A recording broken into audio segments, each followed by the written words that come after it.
હું આખા દિવસ દરમિયાન મારા કાર્યાલય પર હતો.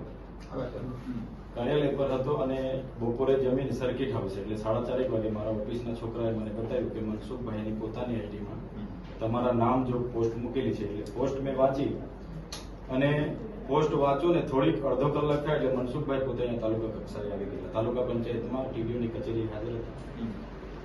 હું પણ મારા 6 મહિનાથી યોજનાકીય કામો બંધ છે. મારે પણ પીવાના પાણીના મનરેગાના બધા કામો ચાલુ કરવાના પણ ત્યાં ગઈ. મારી ફાઇલ પણ ત્યાં ટીડીઓ ડેપ્યુટી ટીડીઓને આપી છે. મારા બજેટની ફાઇલ પણ આપી છે અને એમને મેં કીધું કે તમારે આ બાબતે શું છે નામજોગ છે તો ખુલાસો આપો. તમારા પીઆઈ પંડ્યા પ્રકાશભાઈ પંડ્યા સાહેબ પણ ત્યાં હતા. આ ખુલાસો આપણે માંગ્યો છે અને એમણે પોતે ત્યાંથી આવીને એમણે એવું સૂચવ્યું છે કે આવી કોઈ ઘટના નથી બની છતાં એ અહીંનો માહોલ બગાડવા માંગે છે, લોકોને ઉશ્કેરવા માંગે છે અને પોતાના પદનો દુરુપયોગ કરવા માંગે છે. આપણા માધ્યમથી તમામ લોકો પર કાયદેસરની કાર્યવાહી થઈ વિનંતી છે અમારી. અમે શાંતિમાં માનીએ છીએ, સંવિધાન લઈને ચાલીએ છીએ. આવનાર દિવસોમાં એ લોકો કહેશે કે અમે તમારી સાથે આવી રીતના ખુલ્લી ખીલબીલથી કરવા માંગીએ છીએ, અમે કોઈ વાંધો નથી, અમે ખીલબીલ વાળા માણસ. પણ પીઠ પાછળ દર વખતની જેમ આ વખતે જો ખંજર ભોગવાની કોશિશ કરશે અમે લડી લેવાના મૂડમાં છીએ. અને આ વિસ્તારમાં એમણે જાહેર આમંત્રણ આપીને બધાને ઉશ્કેર્યા છે. કાયદોની વ્યવસ્થા ખોળવાય, કોઈ પણ શાંતિનો માહોલ દોડવાય, સંપૂર્ણ જવાબદારી મનસુખભાઈની પોતાની રહેશે. અને અમે કોઓપરેટમાં માનીએ છીએ. અત્યારે હમણાં બી એમને મળીને એ જ વાત કરી છે. એટલે આના પર તમે ધ્યાન આપજો, ગંભીરતાથી લેજો. અમારા ઘણા કાર્યકરો છે, ચાહકો છે, આવનાર દિવસોમાં હજારો સંખ્યામાં અહીંયા આવશે. એટલે કોઈ પણ વિષય વસ્તુ બગડે એની જવાબદારી મનસુખભાઈની રહેશે. અમે બને ત્યાં સુધી બધાને કોઓપરેટ કરવાનો પ્રયાસ કરીએ છીએ. હમણાં બી જેટલા લોકોના ફોન આવ્યા મેં કીધું કઈ એવી ઘટના નથી ઘટી, પણ પછી એ લોકો એવી જ રીતના અમારી સાથે વર્તન કરશે તો અમે બી ખુલ્લા છે, મેદાનમાં છે, જોવાઈ જશે પછી.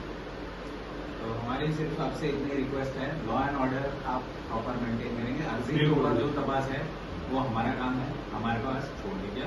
हम इसका पूरा कानूनी तौर से जो कार्रवाई होगी वो हम करेंगे. बट ये कहीं भी लॉ एंड ऑर्डर उसको फिर हम स्ट्रिक्टली हैंडल करेंगे, चाहे वो आपकी तरफ से हो चाहे वो अपोजिट पार्टी. बिल्कुल बिल्कुल कोई बात. तो इसमें हम आपका भी सहयोग चाहते हैं कि आप अपनी तरफ से पूरा का पूरा इंश्योर करेंगे कि आपकी तरफ से कोई प्रोवोकेशन नहीं हो. उधर से होता है तो हमें जान करिए, आप हमारे पास आइए, हम डील करेंगे उसको. बिल्कुल हम आपको पूरा कोऑपरेट करेंगे, लेकिन वो लोग बार बार हमारे पे अटैक करेंगे तो हम भी सह के नहीं चलेंगे. आप हमारे फिर हम भी खुले में आ जाएंगे. आप हमारे पास आइए. आप कर उनके वो सरकार आपको जोर लगाकर वो कायदे को भूल जाते हैं वो लोग. सही बात. अभी तक जितनी घटना बनी है डीडीए पाड़ा में साहब, ये कायदे को साइड पे रख के बात किया. मेरी बात सुनिए, कायदे का इम्प्लीमेंटेशन हमारा काम है. आपका अगर कोई भी इशू है आप हमारे पास लाइए, हम उसको देखेंगे. તમે ડાયરેક્ટ કાયદો હાથમાં નહીં લો. કોઈ પણ ઇસ્યુ થાય એટલે જાણ કરો. ચૌધરી સાહેબ, આ લોકોને ટેપ પડેલી છે અધિકારીઓને આગળ રાખીને આગેવાનો પર ખોટા કેસ કરવા. આ વખતે કેસ કરશે કે દુનિયા કરશે, અમે કોઈને બીવારા નથી, કેમ કે અમે સાચા છે. દર વખતે દબાવવાની વાત અમે સાંભળો, અમે પણ પોતે વેઠેલું છે બરાબર. ધારાસભ્ય હોવાના નાતે તમારા સિસ્ટમે શું કોઓપરેટ કર્યું છે ને મને ખબર છે બરાબર. એટલે તમને પણ કેમ છો, એસપી સાહેબ બેઠા છે, કોઓપરેટ તમે જેટલું કરશો અમે એટલા કોઓપરેટ કરીશું. પણ તમારી સિસ્ટમ પછી દબાવમાં આવીને કરશો અમે બી એ વ્યાજબી નથી. અમે બી પછી અમે એ રીતના વર્તાવ કરીશું. તમે જેટલો કોઓપરેટ કરશો અમારો કોઓપરેટ એટલો મળશે. પણ તમે આમ એક સાઈડ ડિસિઝન લેશો તો અમે બી પછી ખુલ્લા મેદાનમાં છે. તમારે પછી અમે બેઠેલું છે. એવું બની છે પીએસઆઈ અહીંથી જઈને ત્યાં ફરિયાદ લઈ છે, એવી બી ઘટના બની છે. અહીંયા પૂરું આવ્યા છે સાહેબ, એ પણ ખબર હશે. નિષ્ઠાથી ભૂતકાળમાં અમારી સાથે ઉપરના લોકોના દબાણથી ખોટા કેસો થયા છે.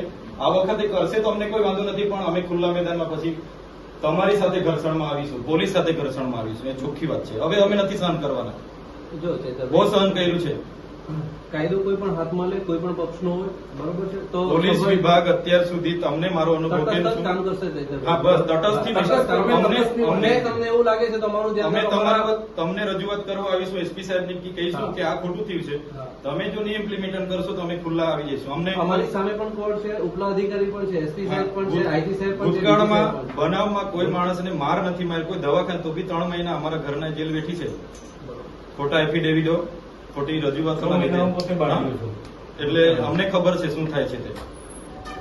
देखिए जो हुआ है जो नहीं हुआ है उसकी बात हम बाद में करेंगे. आज आपकी अर्जी की बात है, हाँ. उस पर हमने क्लियर कट आपको बताया है.